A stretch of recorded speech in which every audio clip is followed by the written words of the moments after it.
A pearl forms when a foreign object enters the shell of a living mollusk. To protect its soft body from irritation, the animal coats the intruder with layers of iridescent nacre. Most pearls today are cultured pearls.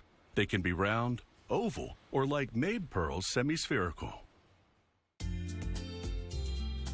Pearl cultivation started in 13th century China, when people realized they could put foreign objects inside mollusks to encourage nacre growth.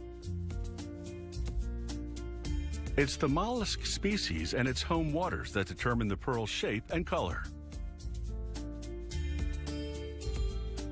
Fake pearls have an unnaturally smooth surface. Natural pearls are slightly gritty and very delicate. Even gentle rubbing can remove the precious nacre layer. Mabe pearls are flat-bottomed, semi-spherical cultured pearls. They grow attached to the inner shell of a pearl oyster when a foreign object is implanted in the shell. In the nursery, oysters start their lives as tiny larvae. When the larvae are big enough, they can be released outside in the pearl culturing farm. The farm is actually a big raft structure that floats on the sea.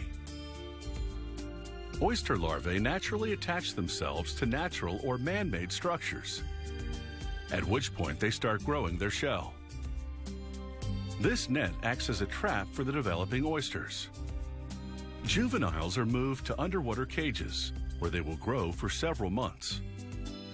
The oyster on the right is about 6 months old. In another 6 months, it will be large enough to start growing a pearl suspended on ropes underwater. To grow a pearl, each oyster must first receive a plastic nucleus. Workers use wedges and speculums to keep the shells open as they work. They gently move the animal to the side, looking for a suitable position for the nucleus implantation. The nucleus size depends on the size of the oyster.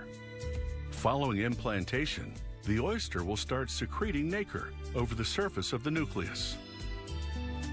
Workers drill a hole in the oyster's hinge. This does not hurt the animal. They fasten each shell to a rope using stainless steel wire. Each rope holds between 3 and 5 oysters. They fasten those ropes to the raft structure.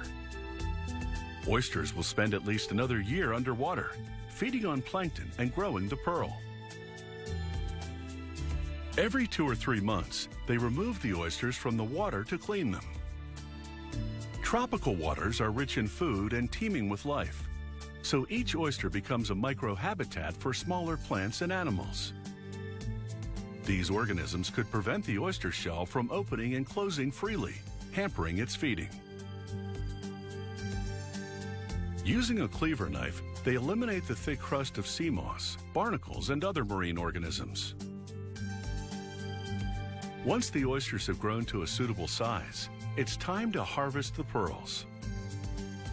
Using a thin paring knife, she opens the oysters and removes the animals from their shells.